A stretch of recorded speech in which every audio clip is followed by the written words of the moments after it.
Salut à tous, c'est Julien le Vintubateur, ravi de vous retrouver pour cette nouvelle émission en extérieur.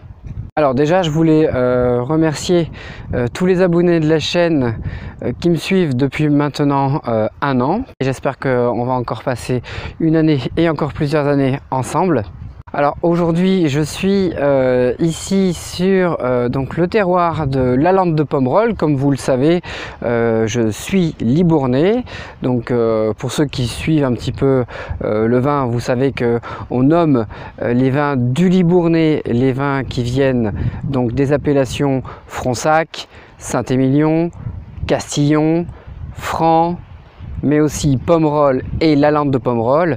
Et je suis là exactement sur Lalande de Pomerol pour vous parler d'un sujet qui me tient à cœur, parce que ça fait plusieurs semaines que je passe dans le secteur et qu'il y a une chose qui m'intrigue. Et pour vous l'expliquer, il va suffire de marcher ensemble un petit peu pour que vous compreniez un petit peu le propos. Ça va se développer au fur et à mesure de la vidéo, donc restez bien jusqu'au bout de la vidéo. Il existe donc un certain dénivelé entre l'appellation Pomerol, qui est donc, comme je le disais, à l'est, mais plus haut que le niveau de la mer que ne l'est Lalande. Et donc en fait à Pomerol, là-haut, on va trouver donc une sorte de grosse langue graveleuse, et plus on descend vers Lalande et vers donc la rivière Lisle, je vous mets une petite carte pour que vous compreniez peut-être un petit peu mieux, et plus on va avoir donc de la grave jusqu'aux argiles et puis au sable.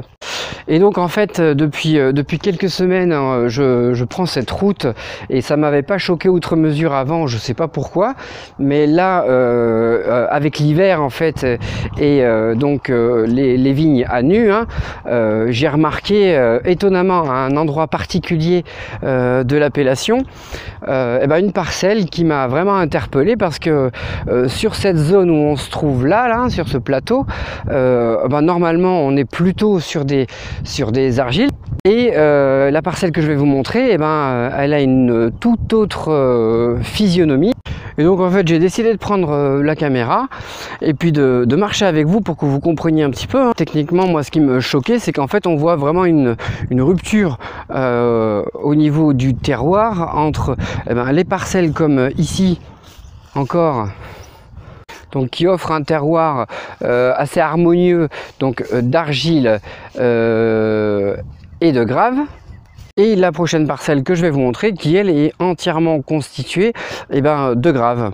Donc si on regarde un petit peu dans le décret de l'appellation Lalande de Pomerol, et puis sur la fiche Wikipédia de l'appellation, on s'aperçoit que grave rentre complètement dans la typicité des sols de l'appellation Lalande. La seule différence dont je voulais vraiment parler, c'est la coupe nette, franche, sur cette parcelle exactement, qu'on peut apercevoir donc entre ce terroir mêlé d'argile et de grave, et ce terroir complètement graveleux qui pour moi fait un petit peu faux. Et du coup la question que j'avais posée, c'était est-ce qu'on avait le droit de entre guillemets créer ce type de terroir, puisque pour moi il provient réellement d'une manipulation de l'être humain. C'est bien l'homme qui a apporté des graves dans ses rangs et qui les a positionnés de cette façon. Vous allez voir, de toute façon, je vais vous le montrer à la caméra, c'est assez criant. Donc est-ce que techniquement on a le droit de faire ça, c'est-à-dire d'apporter un élément externe au terroir pour le poser sur ce même terroir, et de là modifier structurellement son terroir? Et j'avais posé la question un petit peu sur Facebook, et j'ai eu pas mal de commentaires un petit peu disparates, c'est-à-dire que certains me disaient non, c'est interdit, et notamment en Bourgogne, les climats bourguignons sont vachement regardés par rapport à ça, et d'autres m'expliquaient que si on parvient à prouver que la grave qui est appliquée sur le sol provient bien du même terroir, ou même voire de l'aire d'appellation, à ce moment-là, pas de problème, on y a le droit. Donc moi en ce qui me concerne, pas de problème, hein. Si on me donne la bonne justification, je suis capable de dire bah, ok, très bien, à ce moment là tu travailles ton sol comme tu le veux. Donc là on s'approche encore un peu plus de la parcelle en question dont je veux vous parler. Donc vous voyez que ici voilà, on est sur un terrain qui est donc effectivement composé de graves, hein, il y en a, mais donc on a aussi une grosse partie d'argile, un peu de sable aussi. Et puis donc vous allez voir, on a ici donc une allée qui délimite les deux parcelles.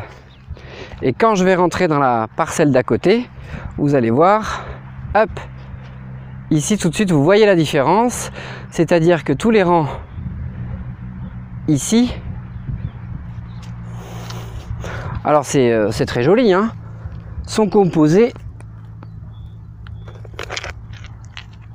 de ces cailloux qui ont été posés, on le voit bien hein, d'ailleurs, hein, c'est vraiment fait de façon très linéaire, très géométrique. Il n'y a pas de confusion possible, hein. C'est quelque chose qui a vraiment été réalisé par l'homme, hein, vous le voyez. Tac, tac, tac, tac, tac sur les différents rangs ici. Cette grave, elle a vraiment été posée en dessous des pieds pour en fait restructurer complètement l'état de cette parcelle qui par rapport aux autres alentours est vraiment complètement différente. C'est-à-dire que là-bas, là où on était, on voyait donc cette association d'argile et de graves vraiment bien mêlées de façon homogène. Et là, par contre, on a l'impression de se retrouver un petit peu à Châteauneuf, quoi. Hein, donc, ou même, je parle de Châteauneuf, mais en fait, ce qu'on essaie de recréer entre guillemets, c'est un petit peu le terroir de ce qui se trouve en face, c'est-à-dire le terroir de Pomerol.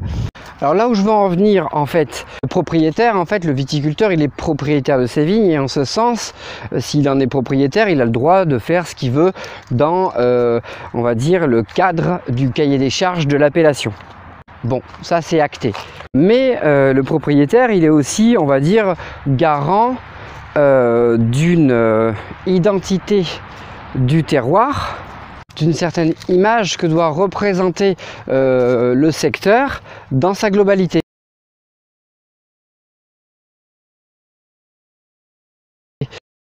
Donc voilà, c'est tout pour cette petite émission. Je voulais aussi vous dire que le week-end prochain, c'est le week-end des élections présidentielles, mais c'est aussi le week-end des portes ouvertes donc sur l'appellation La Lande de Pomerol. Je vous mets un lien dans la description du site du syndicat de la Lande pour que vous puissiez retrouver tous les endroits où vous pourriez aller déguster les vins de l'appellation et puis découvrir un petit peu cette appellation.